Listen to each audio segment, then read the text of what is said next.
Hi, guys, and welcome to Intro to Psychology. I'm sorry that I can't be there in person. I'm actually in Israel, and I'll be back for the second day of class.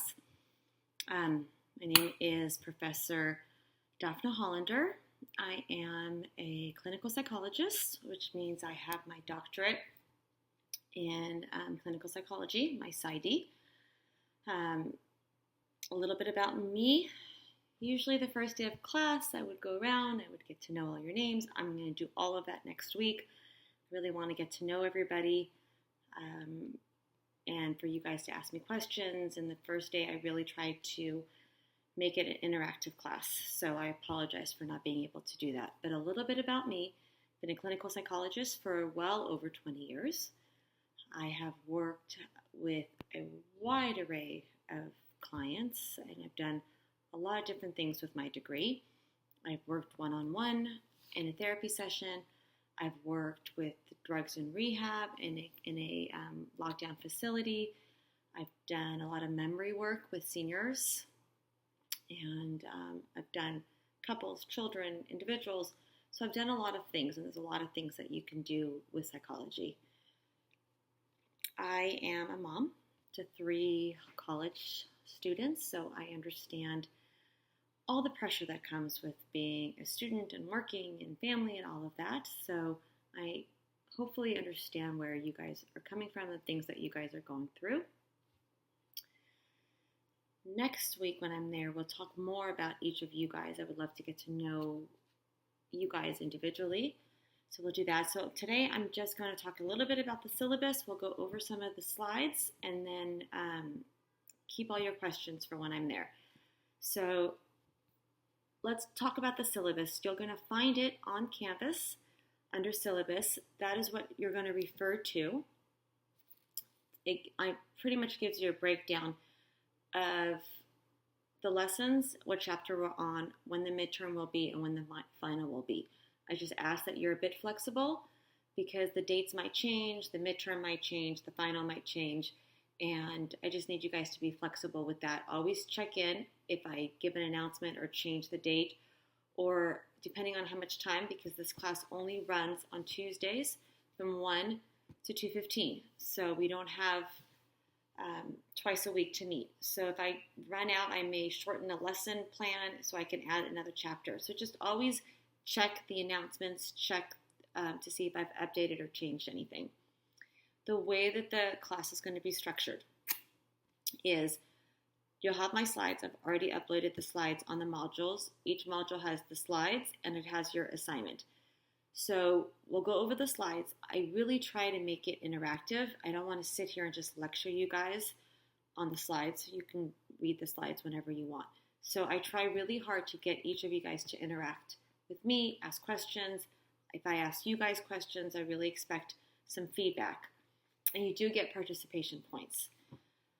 You get points for coming to class, you get points for participating, and you also get each week we have a homework assignment that's usually due the day before the next class. A few of them are due on a Sunday instead of a Monday, so again, always look at the schedule, especially when it comes because we have the different holidays and no school, so just keep an eye on all of that. It's not always the same. Each assignment's worth 5 points. Some of them are going to be a writing assignment. Some of them are going to be, I don't know if I gave you guys a video or not, but most of them are going to be me asking you questions about the chapter and asking you guys to write an answer on Canva. This is not an English class. I don't expect a whole 500 words sentence, but I do expect you guys to think logically, think critical, think about what the question is and how to answer the question. I don't want one line. I want it to be a thoughtful answer to the question. And have it submitted on time. I will be taking points off if it's late and you don't let me know. If you have any problems with the homework, or if you're not being able to keep up, or if it's that you are going to be late turning it in, send me an email. I'm very flexible. I'm understanding if you let me know. If you just don't show up to class, if you just don't do your homework, and a day before grades go out, you give me all of that, it's all going to be marked as late. Same with attendance. I expect everybody to be in class. I expect you guys to come to the lectures. You do get points for being in class. I understand there's exceptions. If you have a simcha or if you have a doctor's appointment, or if there's an emergency, send me an email and let me know that you're not going to make it, and then we can, I'll mark it down. I expect you to still do the work that's due that day. The notes will be online, but talk to your friends, talk to your classmates to go over any lesson plans that you might have missed. And I'm also open if you need to speak to me. I can stay after. You can just email me. We can figure it out. Never be worried about that. Let's see what else about the syllabus. If I can think of anything else, if you guys have any questions about that, since I'm not here, just keep it handy for next week when I'm here, when I'm back. And next week, we're not going to jump right into lesson 2. I just, again, want to take some time to get everybody's names and a little bit about yourselves.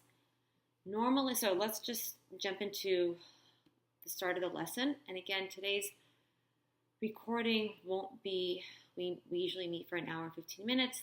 This recording won't be that long. But I do expect you to listen to it, and you're probably going to have time to work on your assignment that's due next week. I suggest that you take the time in class today, because you're still showing up for class, to finish your assignment. So let's just jump into Introduction to Psychology. I hope that everybody got the book. The book that we're using is Invitation to Psychology. If you don't have it, ask Barbara in the front. She could probably help you get it. If you see me looking down, I'm looking down at the book to help me with today's lecture. And also, I have a dog, so if you hear the dog barking, that's my dog who sees people walking around. So usually in class, for the first day, I ask about what you guys think psychology is, what you expect to get from Introduction to Psychology, if anybody wants to go into being a therapist, the different fields and areas. So think about that, because we can talk about it next week, especially if you have any questions about what you can do with psychology in the different fields. So just think about all of that. Okay, so now let's just get started. You can either pull up the notes while I'm talking, or just listen, and then when you do your work, you can pull up some of the slides. So what is psychology? Psychology is the discipline that's concerned with behavior and the mental process and how it's affected by our physical state, our mental state, our external environment. I'm very much with the mentality of everything is connected: our head, our body, our environment. And as we talk more today and next week, you'll see there's different perspectives and approaches to psychology. And we're going to get into that. But I really believe that psychology is concerned with all of the discipline, your mind, your body, it's all affected. We're also going to talk about what psychologists do today.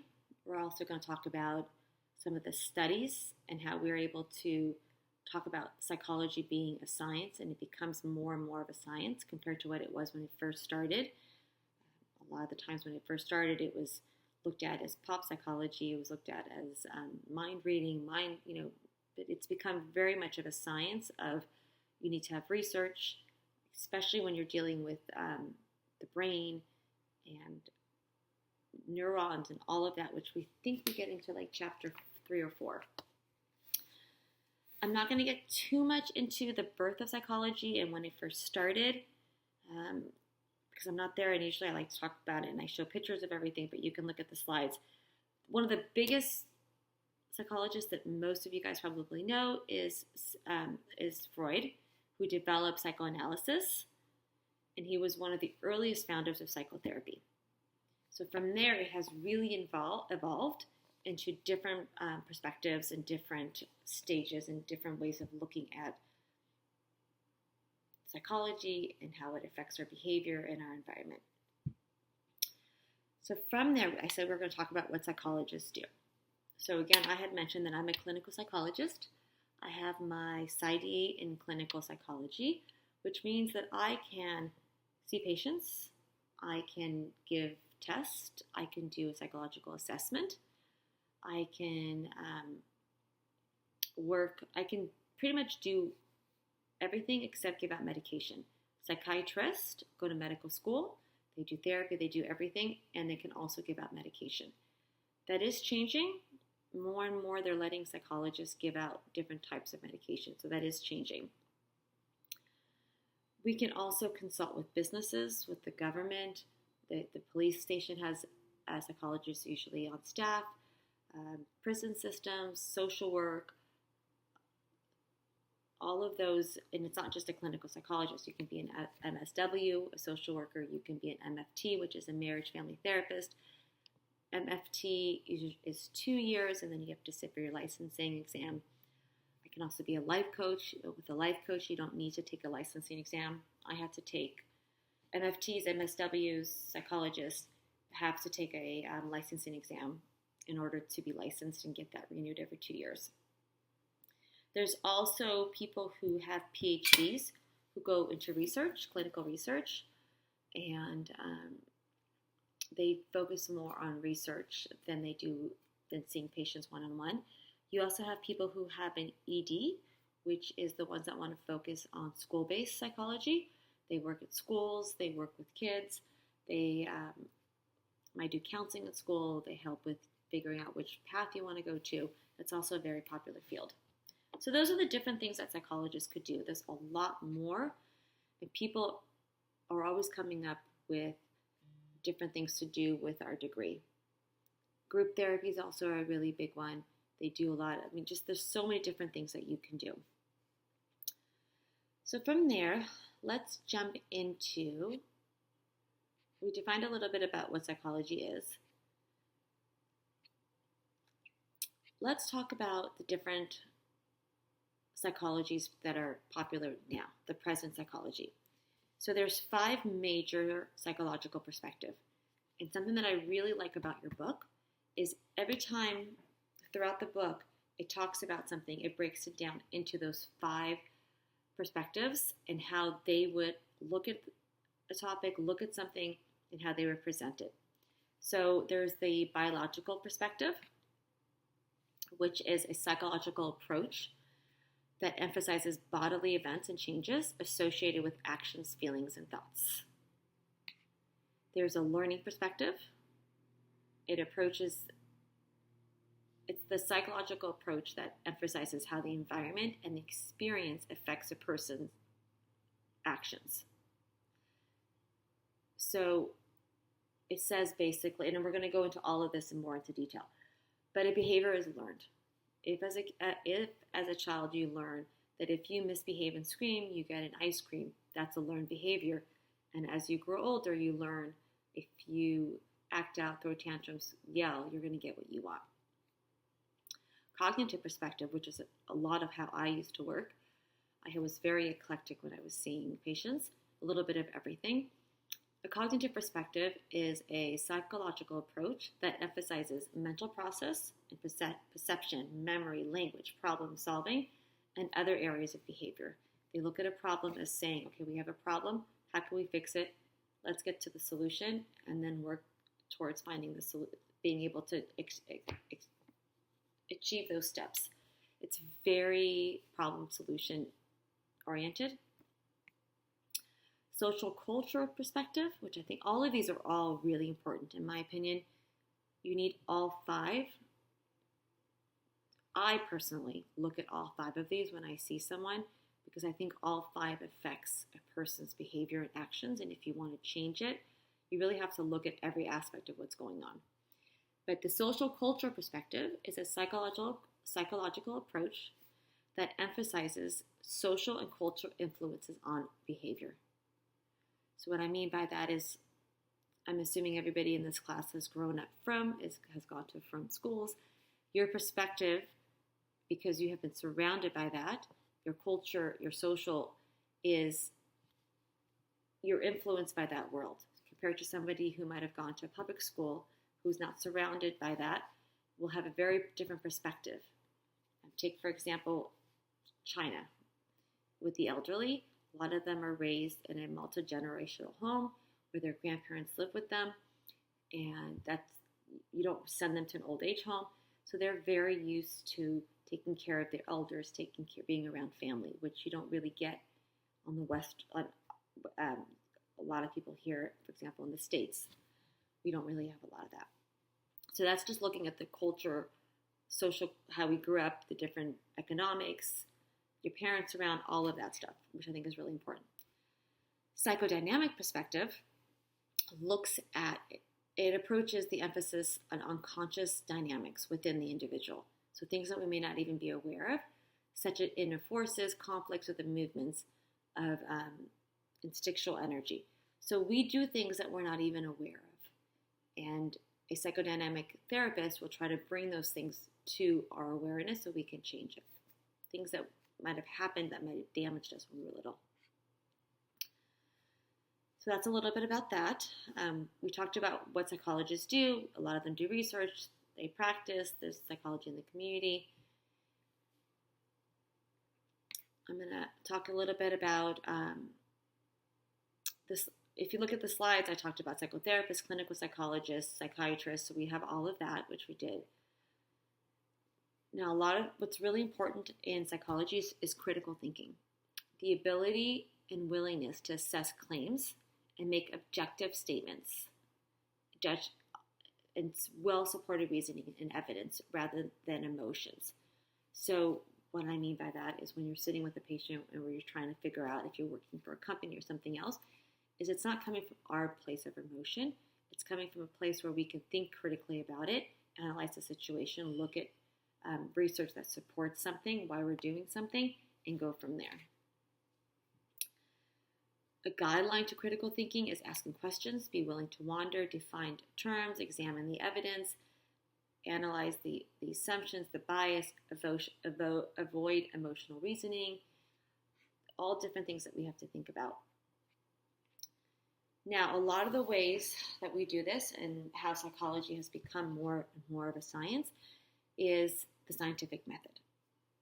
And I have a slide, not sure which number it is, but I have a slide which explains that pretty well. It's in your book as well, but I have a slide that I put up. So the first thing we do is make an observation. People with low self-esteem have depression. That's an observation. I'm just putting it out there. Then we form our hypothesis. People with low self-esteem score higher on a depression scale. Then we test the hypothesis. We collect our data. We might do a survey. And then we have a prediction. We analyze the results, but we have a prediction. If we boost people's self-esteem, will the depression lift? And then we draw conclusions. Did it pass? Did it not pass? And we also, very, very important, you have to be able to replicate the study. So if I do a study, somebody in South Africa wants to do the exact same study and come up with it, they have to be able to replicate my results. They follow me to the T, and you have to be able to replicate the exact same results. Now let's break that down a little bit. Hypothesis is a statement that attempts to predict what's going to happen or what you want to test, or how it's going to work.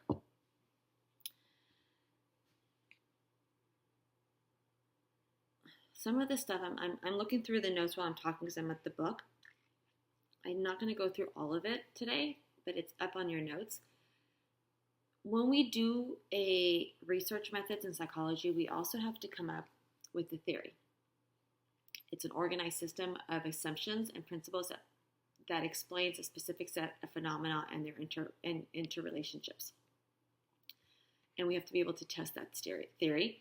And the way that we do that is by a couple of different things. Case studies, observational studies, tests, or surveys that we give to people. A case study is usually a detailed description of a particular individual being studied or treated. Usually it's somebody that you follow over a period of time, a couple weeks, 6 months. Usually it's the longer. Sometimes there's been studies where they follow people for 10 years.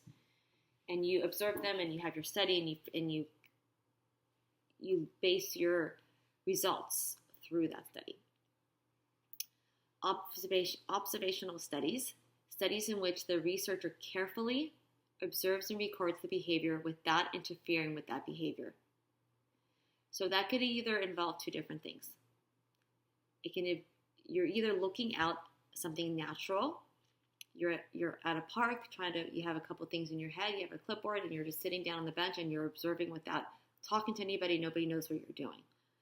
Or it's a laboratory observation where you're in front of a screen, they can't see you, and you put a couple blocks out. You're observing little kids.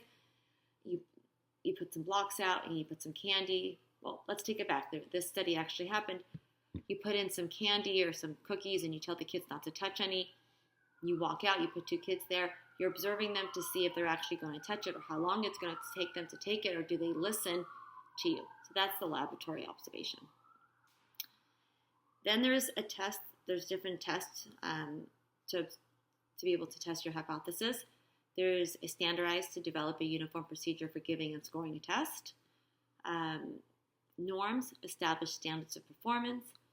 Reliability, consistency of scores derived from a test. Is it consistent over time? And are you able to measure the test? Is it able to measure what you want it to measure? Another form is by a survey. I remember doing a lot of these when I was in college and in grad school. It's a questionnaire interviews that ask people directly about their experiences, their attitudes, or their opinions. So you might be doing a study and you're thinking that you come up with a list of questions or a survey and you want to know if certain people do A or B. So you'll find random people on the street, or if you're just doing women between the ages of 20 to 30, you'd ask those people the survey.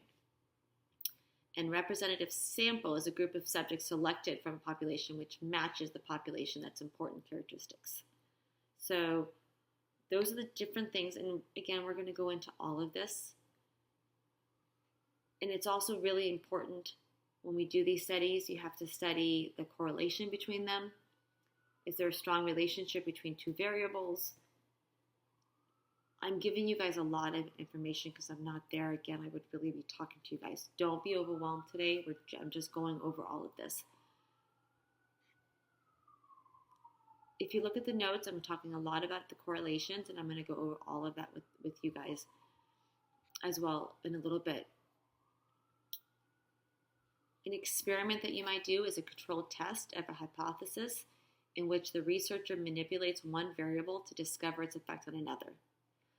So you're having an experiment and you have a control test where you're controlling something, and then a non-control test to see if it's just a random assignment. So an experiment condition is an experiment in which subjects are exposed to manipulations of the independent variable. So I'm going to change things around because I want to be able to see the results. A control condition is which the subjects are not exposed to the same treatment as in the experimental control, and you want to see if it has the same outcome.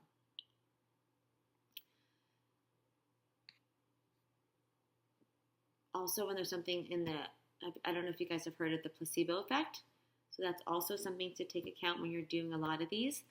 It's a fake treatment, a fake pill, and you might have a group of 20 people that you want to see if the blue pill really works on this certain medication, works on something. You might give 10 of those people a fake pill that has nothing in it, and you give the other people a real medication, and you just want to see if even the people that were given the fake pill, how they interact with it. So that's a little bit about that one. And then psychologists also use statistics. So we need a lot of that to organize and summarize our data. And all of this is how psychology is becoming more and more of a science, and has become more and more of a science, because we can do all of these research and it can be replicated somewhat years from now. And sometimes when it is replicated, it can say, you know what, the research was completely wrong. We have found a mistake in it. Sometimes it can't be replicated, and that itself shows that it was wrong, and that's not a bad thing. It just means that something happened. So that's things to think about, even though you can't. Even if I took a study, I did it 10 years ago, and then someone does it 10 years later, and they might say, you know what, I can't do this again. You made a mistake on here and there. It proves a point. And so that worked by their new study that they did. Sometimes when you have to do a study, you have to do it from the laboratory to the real world. So choosing a way to figure out, is it better to do it in an environment that can be controlled or not controlled? And does my study also prove when you're out there to the world? Are people going to, back to the kids who say, don't take the candy, are they going to listen? How is that going to help me outside, and what am I trying to prove? Let's see what else. So we talked a little bit about, there's something called a single blind study and a double blind study. That all has to do with your experiments. A single blind study is an experiment in which subjects do not know whether they are in an experiment or a control group. And the double blind is an experiment in which neither participants nor the experimenters, so not the experiment, not the person that's in the group, or me as a clinical researcher, knows who falls in which group. And there's a lot of questions to ask for all of these. You have to ask if the study is biased or not biased, but there's a lot to do with that as well. So that's pretty much my slides today for the class. What I'm going to ask you guys to do is think about what you guys want to gain from Introduction to Psychology, what questions you have for me for next week. I want you to go to the assignment page, find the assignment, work on the assignment that I have for next week. You can email me. I should have access to internet, but I will be back a couple of days before the second class. So work on your assignment. If you have any problems, just reach out and send an email. And I'm looking forward to meeting all of you guys in person next week. Have a great day. Enjoy the rest of your first week of school. Okay, bye.